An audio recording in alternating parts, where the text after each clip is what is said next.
La ilusión del control. Hay una verdad que casi nadie quiere mirar de frente. El ser humano vive aferrado a una ficción, pero una ficción útil, necesaria, casi sagrada. La llamamos control. La repetimos como un mantra: yo decido, yo elijo, yo construyo mi destino. Pero si uno se atreve a rasgar un poco la superficie, si uno se permite un instante de honestidad brutal, descubre que esa palabra, control, es más un amuleto que una realidad, un talismán psicológico para no sentir el vértigo de existir. Desde que despertamos a la conciencia, nos contamos historias para soportar el caos. Historias sobre propósito, sobre voluntad, sobre libertad. Historias que nos permiten levantarnos cada mañana sin sentir que caminamos sobre un abismo. Pero la vida en su crudeza no negocia con nuestras narrativas. La vida simplemente ocurre, indiferente a nuestros planes, a nuestras expectativas, a nuestras ilusiones de dominio. Queremos controlar nuestro cuerpo porque podemos levantar un brazo o cerrar los ojos, pero no controlamos el latido del corazón, ni la química que regula nuestro ánimo, ni el envejecimiento que avanza sin pedir permiso. Somos pasajeros dentro de una máquina biológica que opera por su cuenta. Podemos influir, sí, pero no mandar. El cuerpo es un animal salvaje que tolera nuestra presencia, no un sirviente obediente. Creemos controlar nuestra mente porque podemos formular pensamientos, pero la mayoría de ellos no los elegimos. Aparecen, irrumpen, se imponen. ¿Cuántos de ellos no han venido a través del miedo o del deseo o de la avaricia, etcétera? La conciencia no es la autora de la historia, sino la narradora que llega tarde, que observa lo que ya ocurrió en las profundidades del cerebro y luego inventa explicaciones. La voluntad, ese concepto tan celebrado, es en gran parte una interpretación posterior, un intento de darle coherencia a impulsos que no controlamos.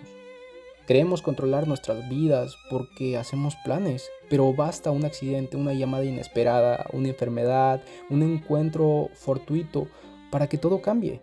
El mundo no responde a nuestras órdenes. La existencia no se deja domesticar. Y aún así, seguimos dibujando mapas como si el terreno no pudiera transformarse bajo nuestros pies. La ilusión del control también es social. Vivimos en sistemas que nos prometen que si hacemos lo correcto, obtendremos lo que queremos. Esfuérzate y lo lograrás. Eso me decía mi abuelita. Sé disciplinado y tendrás éxito. Eso me decía mi madre y mi padre. Toma buenas decisiones y tendrás una buena vida. Eso me decían mis maestros. Pero estas frases ignoran la lotería del nacimiento, la desigualdad, la suerte,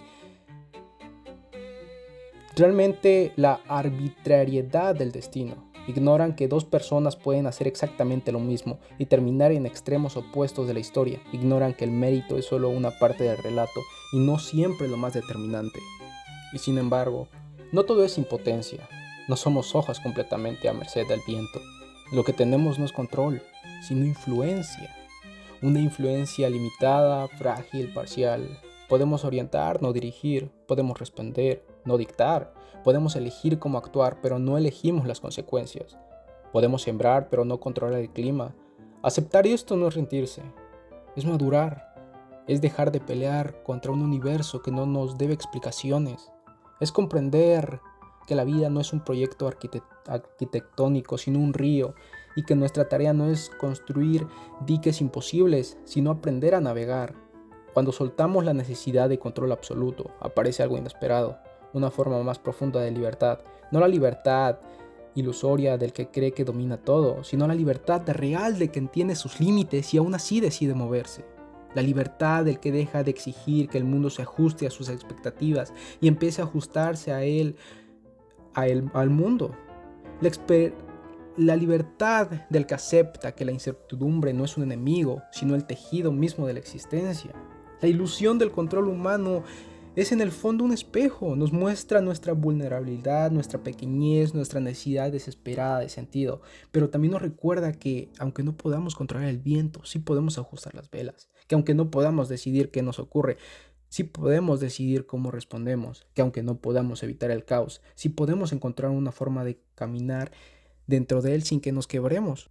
Quizás, y solo quizás, la verdadera sabiduría no esté en dominar la vida, sino en acompañarla, en dejar de exigirle que sea predecible, en aceptar que somos parte de un proceso inmenso, misterioso, indomable, y que en ese proceso muestra una pequeña chispa de conciencia, frágil, limitada, imperfecta.